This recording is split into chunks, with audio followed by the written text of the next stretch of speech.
Okay, the trick. All right, hello everybody. It's good to be back. We are up to Sif Vav in Simin Resh Mem Dalid. Let me just remind us where we were on the last comments we studied last week in the Mishnah Berurah. Last here, I should put it on the screen so you can follow as well. Okay, so we had just finished the comments in Sif Katan Lamed, so a little bit of a lengthy comment, and we talked there about the case of the shifcha, the housekeeper, let's say, who's tasked with doing everything in your house, meaning this is the person who you turn to not just do one or two types of jobs, but they're really essentially doing all sorts of jobs in the household. And this said very clearly that it would be prohibited. It would be prohibited if she was doing any sort of malacha that would be prohibited, and that I couldn't do. She can't do it on Shabbos for my behalf. That would be problematic, because this means that I benefit from work that was done on Shabbos, because now she is free on Sunday when I need something more pressing. She's not behind on her work, and she is completely free. This is a problem with somebody whose job is to do everything. Now, I want to be very careful here, though. That does not mean you can't have somebody sort of working in your home. It just means that the types of things that they're doing need to be permitted. I'll give one example here. That is, again, the Dirshu edition of the Mishnah Berurah, and on one side of the page, sometimes there are more further comments, and they I don't know who put this together. I don't remember who the author is of this, but they put together different comments that take each halacha sometimes a little bit further, and they talk about some of the poskim from the previous century. What did they say about certain questions? So they write. It's written here that mitam zeh nochri shetakpidu lishtof kelim shel Yisrael v'motzai Shabbos. Let's say that I do want the non-Jewish person working in my home to wash the dishes on Motzai Shabbos. Yeah, so that way the dishes don't pile up. So Saturday night, the person who works in my home knows I like that after Shabbos that they are done. Verotza, but the non-Jew verotza lishot fam b'Shabbat ulechamei mayim l'shem kach. But the non-Jew is like, look, I want to get this done earlier. I want to wait till Motzei Shabbos to wash the dishes. Maybe I can get home earlier. I could be done with my chores earlier. So they decide they want to heat up the water in order to, on Shabbos, to wash the dishes on Shabbos. Okay? So Rav Shlomo Zalman Auerbach paskin with this rest of this question, if she's washing the dishes on Shabbos, she's heating up the water on Shabbos, kadei shelo yelo karbi adav, that this person, he doesn't want it to be cold for his hands. I'm not doing it because it's going to be better for the kalim, for the dishes, but this person doesn't want their hands to freeze. Their hands are going to start, their skin's going to start cracking. So harei zeh mutar, meaning if they choose to heat up the water because they don't have to, again, you can wash the dishes with cold. You tell them, I don't care, just the dishes will be washed. They can have with cold water. I don't care. I don't care if it has hot water. And they choose to use hot water because it's not comfortable to wash the dishes with cold water. That's mutar. Okay, even though they're doing something maybe that's problematic, they're because they're using the hot water. What's the problem with the hot water? Is that in your hot water tank in your basement, new water comes in. And when the new water comes in, it is cold and it gets up to a boiling temperature in the hot water tank. So you're now heating up water on Shabbat, which is problematic. You say, oh, but I don't need that water. I need the water that's coming out of the tank right now. That's true, but what happens in an hour when I have more hot water now? So now I did benefit from it because I could use that new hot water. And even if it's only after Shabbos that I use it, the fact that the hot water tank 30 minutes after Shabbos has steaming hot water also is a benefit to me. Even though the heating took place on Shabbos, I'm not going to use it until after Shabbos. It's still a problem because I benefited from a malacha that happened on Shabbos. So if the non-Jew is doing it for their own benefit, though, that's okay. Even though that maybe will help the dishes because hot water maybe is a little better than cold water when it comes to getting some of the grease off. That's what he writes here, and that will be permissible. So again, I don't want to say that all malacha is going to be off limits when it comes to a non-Jew doing some work in your house, but there has to be some personal. But the main reason that they're doing that malacha is it's personal, and we saw that at the end here. Even more extreme case at the end of Sifkat on Lamed, where we talked about, let's say the Shifcha wants to be mitakenet, or she wants to fix up her own dress. Something, a button fell off, or something happened. She wants to fix her own dress in my house. She wants to take out the sewing kit and fix her own dress. So everybody agrees that that's fine. Because it's obvious, everyone understands what she's doing is for herself. No one's going to look at her and go, "Oh, look, she's sewing on Shabbos for the Baal Habayit." Everyone's going to assume that it's for her. So again, that's a more extreme case because there the whole benefit really is for the non-Jew. But even in a case where there is a benefit for the Jew, if the non-Jew didn't have to do it on Shabbos, chose to do it on Shabbos because it was better for them, that's okay. By the way, that's also, I remember, I think it was Rabbi Stein, YU, I remember talking about this case, that if, you're not allowed to use a sponge on Shabbos to wash dishes, because that's schita, you're wringing out the water. But you can use a brush. But let's say you have, at the sink, you have a brush and you have a sponge. And you don't care how it gets done. You would wash the dishes with a brush if it were you washing it, and sometimes that's how you do it on Shabbos. This time, the housekeeper happens to be there, and they choose to wash the dishes using the sponge, even though a mutter option was available. That's on them. That's what they chose because they felt that would be easier for them. That's where it becomes okay. If I give them an option, there's a reasonable option that is permissible. Okay, now let's go on to Sif Vav in the Shulchan Aruch. So we're up here, second to last line up there. Yehudi hakone meches umaskir lo eino Yehudi lekabel meches. Let's fix the sentence though right away. Take a look at Lamed Aleph in the Mishnah Berurah.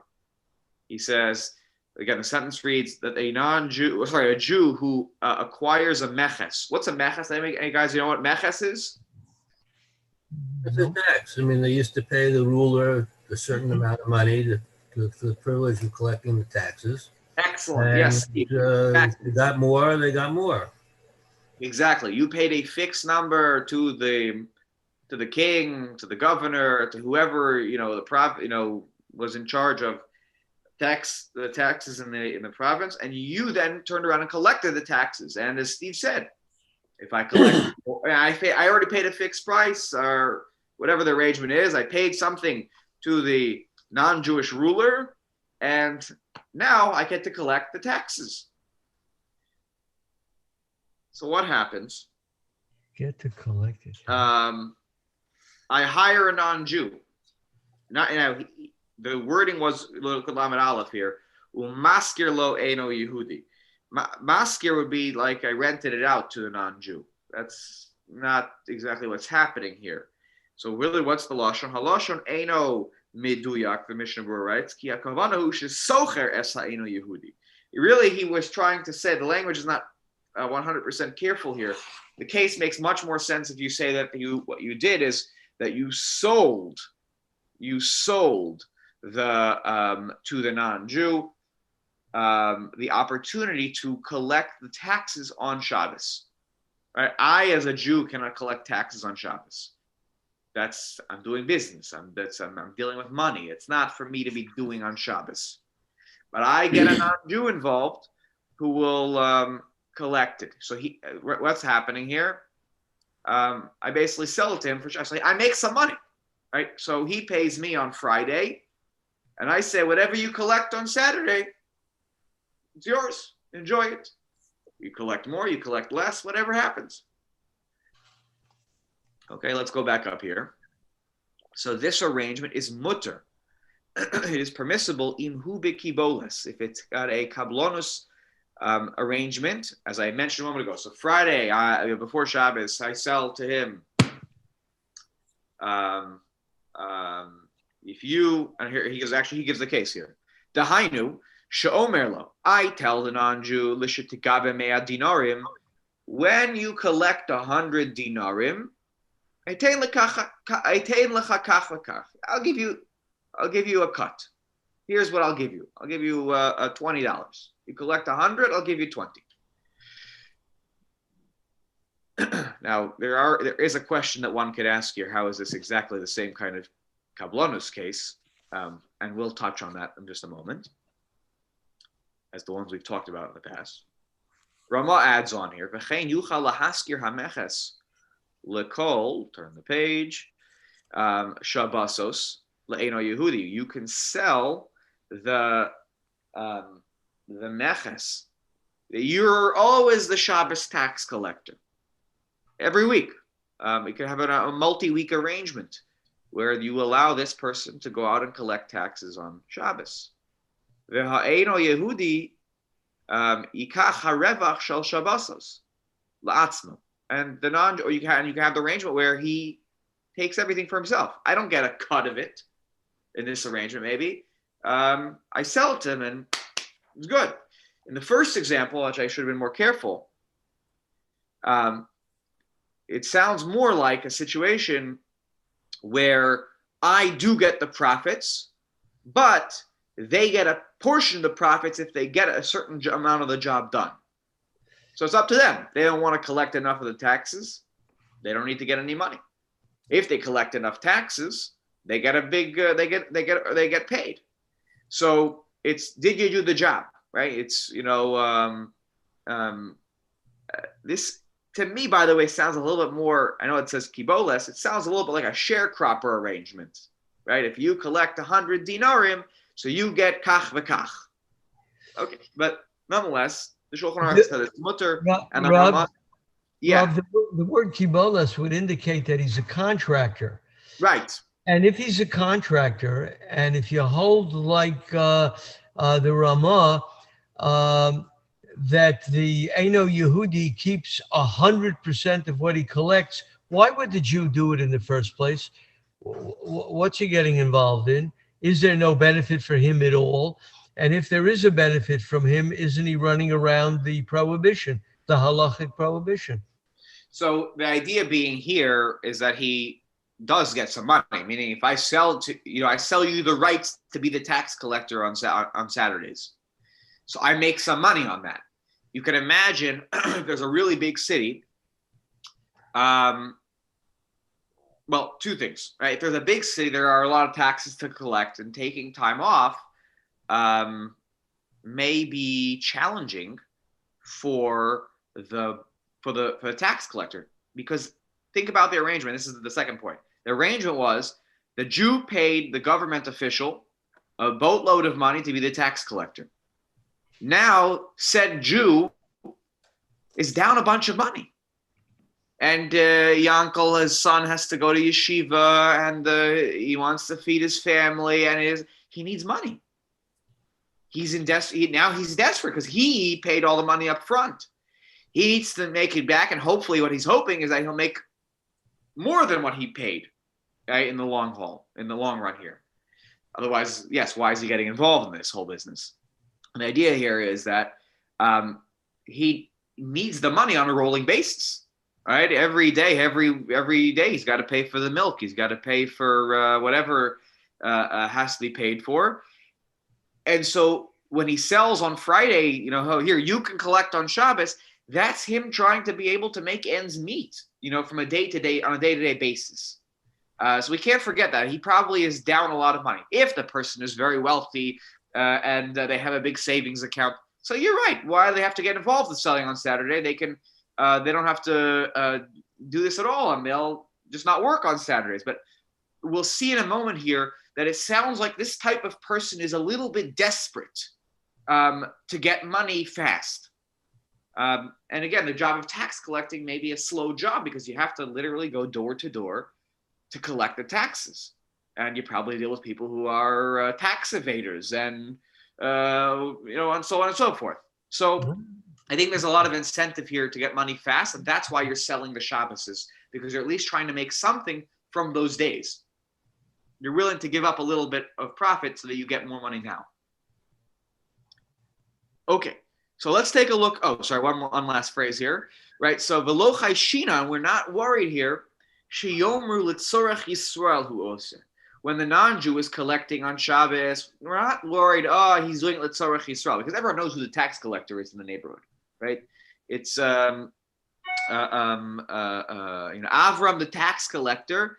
And Avram, the tax collector, suddenly has a non-Jew doing his job. No one's going to say L'tzorech Yisrael he did this, because why? Here is the kula here. The b'mokom pseida k'hai gavna, when we talk about a situation of loss, like this kind of situation, lo choshishu, we are not suspicious. We'll assume that he needed the money fast, and he sold the whole rights to the day of Shabbos to the non-Jew. Okay. Next case, we're not going to get to this today in the Mishnah Berurah, but Yisrael Hamamuna al Matbea Shel Melech.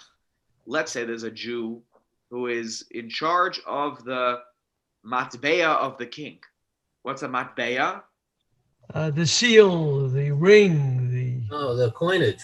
Coinage, yeah, the coinage of that particular ruler, of that particular king. So there's a Jew who's in charge of the coinage, right? You're in charge of the mint.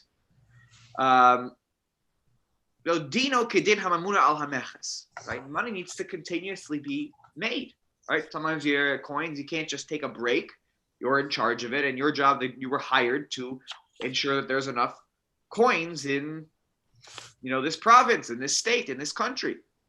So the halacha is similar to the one who is in charge of the meches, like we've been talking about. But when you have to make the coins, you have to take a hammer, or there's you're basically shaping and forming the coins with loud sounds, and that's a problem on Shabbos, to make loud sounds. That we'll talk about many moons from now when we get to laws related to. I like to call this siman random things that are prohibited on Shabbos. This is not an Issur D'Oraisa. This is an Issur D'Rabbanan. That if something is essentially made to be a noisy thing, you're not allowed to use it on Shabbos. It's beferish that you can't do something like this. I would call it in the category of it's not Shabbostic, but it's actually on the books, because hakas. Because the coal is too loud. It's almost like it's a sound of working. It's the sound of things that are not supposed to be happening on Shabbos. I can't put it in a better way than that. We will talk about that when we get to that. Anyway, so we're not worried about that when you on Saturday, in this particular case, when you sell it to a non-Jew who to be in charge of the matbeya. And in all these cases, I have to be very careful. And this is an important rule when it comes to Mir L'Nochri in general. The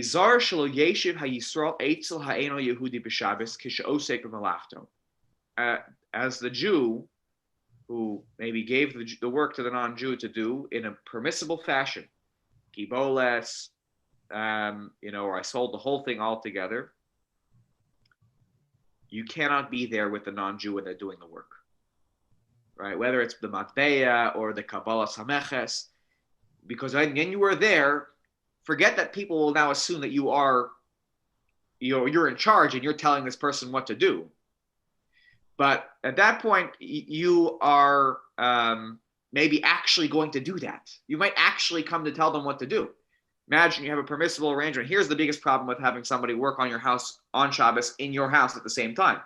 Because what happens? They'll go over to you and say, well, what color do you want the little thing along, for the light switch? White or while you're here, do you want it white or are you white or off-white? You're going to get involved. This is the problem. And getting involved in what's happening, even though, it's a technically mutter arrangement, they're asking you what to do, though. And the moment that you're telling them what to do, it becomes a much more serious problem of Amir al-Nachmi. It's not just at that point even, people will think that you're doing something wrong. Okay, let's read the Mishnah Berurah. Lamed Beis. Im hu bekibolis. So right over here where my mouse is showing you. And this is going to go all the way to the bottom of the page here. Okay. So the Mishnah Berurah writes here that if the arrangement is one of kiboles with the tax collector, it is permissible. Da'az shari midina. It is by the letter of the law permissible at that point. Like the case that we have in the Gemara that will come up later on in Reish Nun Beis, kamo ba'oros le'obdan, b'reish siman Reish Nun Beis. Let's say I give leather to a tanner, and I ask them to do a particular job. I don't know what the job is, but I have the job that I want them to do. So the mutter liten lo kodem shkia sacham. I can give it to them on Friday before sunset. Imhu bekiboles. It's perfectly permissible. If it's an arrangement of like a contractor, like here, I give you the leather. Here's the job I need you to do, and I'll pay you the fixed price to have done that job.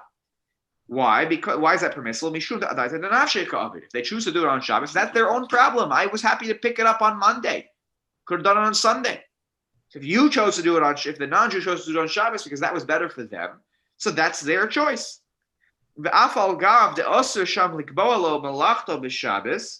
And even though it's prohibited to, basically set up the arrangement, even if it's kabbalah, so I say, oh, here, you do the work on Saturday, and I'll pick it up 5 minutes after my Sabbath is over.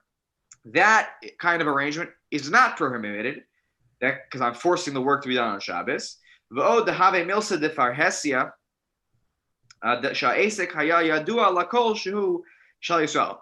now, when it comes, sorry, I lost my spot in my own Mishnah Berurah.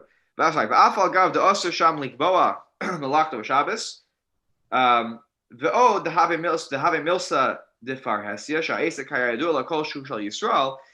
And even though some people will know that this particular job that's happening over there, it's happening on behalf of a Jew. Ukamosha Haya Osa Aina Yehudi Ata Beves Yisrael Dami. The Asar Sham.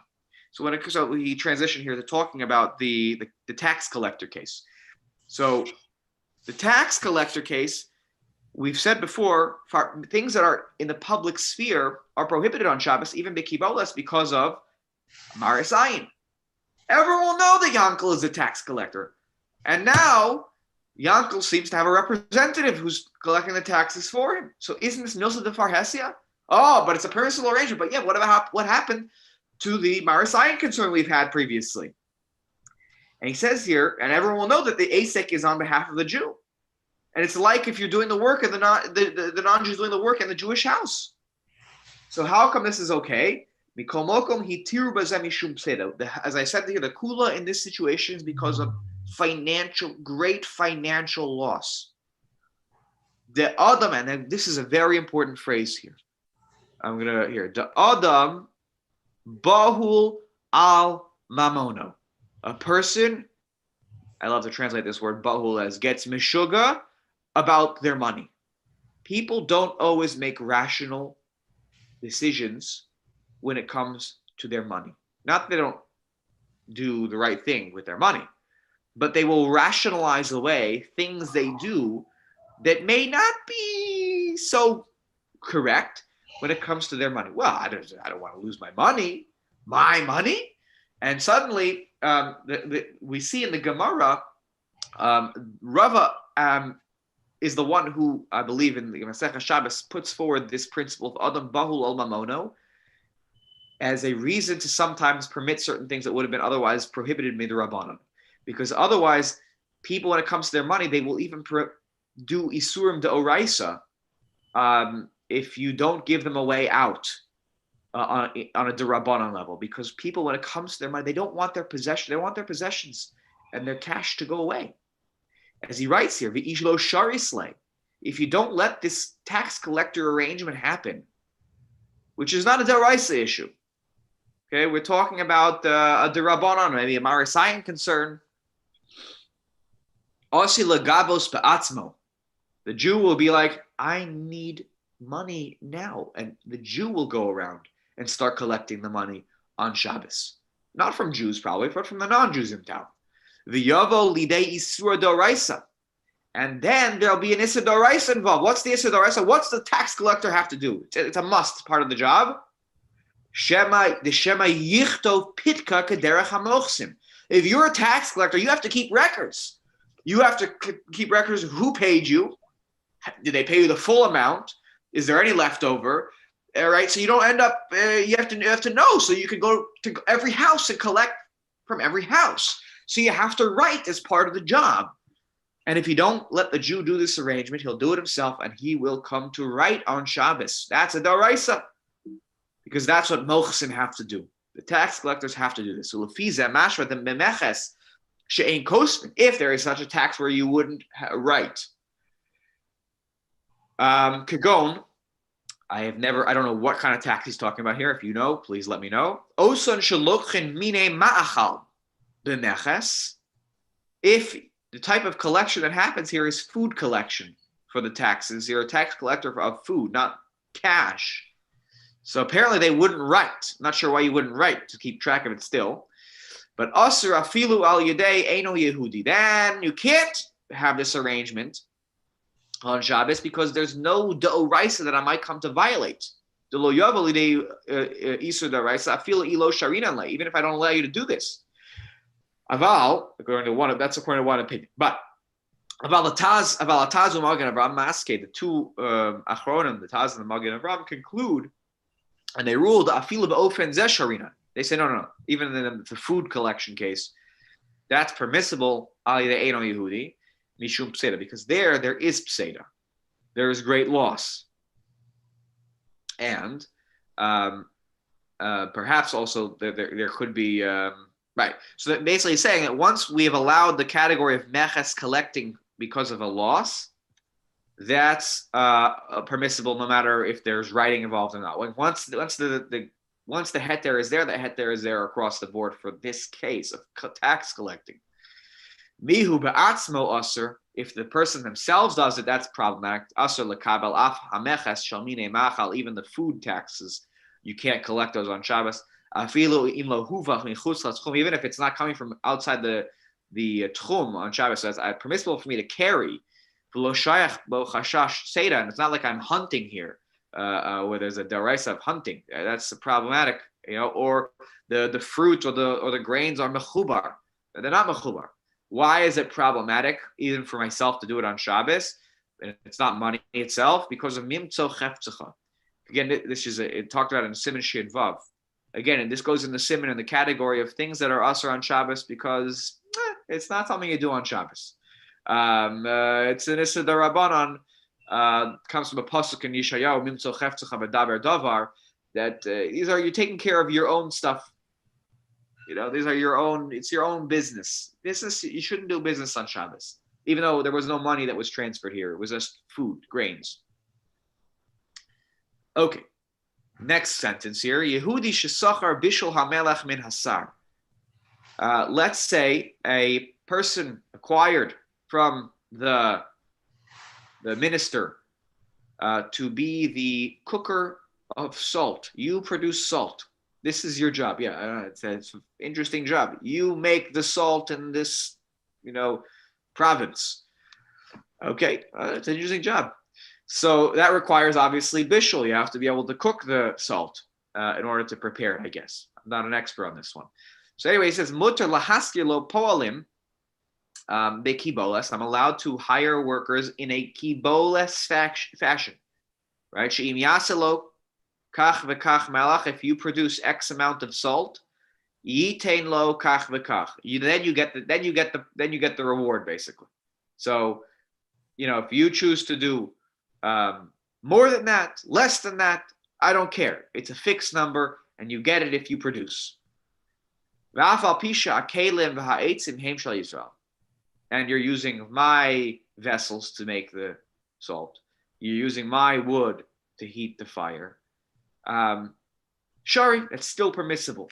Uvilvad, as long as shelo yaviu eitzim mirishus hayisrael b'Shabbos, as long as I don't drag the wood from my front yard on Shabbos, meaning it needs to be done in the non-Jew's house in their own space, not in my yard or my house, or dragging my wood on Shabbos back to their house. Shekol kablanos eina muteres elaim ke masa lahem erev Shabbos. I have to give them the job, and everything has to be ready before Shabbos, because they don't need to do it on Shabbos, right? They could do it Friday before Shabbos. They could do it Saturday right after Shabbos. Shekol masherotza limso l'tzorach hamalacha v'yotzia mirushuso me'erev Shabbos. I have to give them everything before Shabbos, so that if they do it on Shabbos, that's their own business, though. But I can't give it to them on Shabbos. If I give them the materials on Shabbos, they come to my house on Shabbos and pick up the wood on Shabbos, that's more problematic, because now I'm getting involved in the work being done on Shabbos, even if they, even though they, if let's say actually, let's read on. Avali ein heter liskor eno Yehudi al Shabbos v'chodesh. Even if, let's say, I hire the worker for a week or for a month, I pay them by the week or the month. There's no heter there. That's not permissible. Because now the Jew is benefiting from the work, because I get all the profits of the Saturday work. The more you work, the better my life is. I make more money. In the other arrangement, it's that if the non-Jew works, the more he works, the more presumably he gets, or if he hits a certain, he's given a certain benchmark, and he doesn't have to do that work on Shabbos, but he does the work on Shabbos. If he meets the benchmark and he did all the work on Shabbos, so that's his choice that he did the work on Shabbos. The only permissible arrangement, and we're going to bang our heads with a hammer over this to get it. This is an important concept. You can never have an arrangement with a non-Jew where it's permissible unless it's with kablanus, where there's work being done on Shabbos. Very rarely are you going to find any other situation where it's permissible. Kablanus, yes. So if you have a job to be done, you're sending the leather to the tanner, you're sending materials to be put together by a tailor. If you do it before Shabbos and you don't require them to do the work on Shabbos, and they choose to do the work on Shabbos, that is permissible, right? That's my dry cleaner example.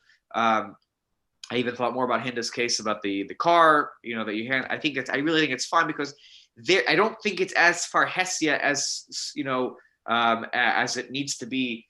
Farhesia really means like everybody is aware that it's happening. Yeah, some people are aware that it's happening and they know that there's a Jewish car. It's still okay. Again, as long that's only a concern of Arasayan. All right, I'm going to stop here because our time has come to an end this morning. But we will continue to finish the comments of the Mishnah Berurah Lamed Gimel and on next week. Hopefully, we'll be able to make our way to the rest of the Siman, and we'll talk about the coinage. The case of the coins. All right, guys. Have a great day, and we'll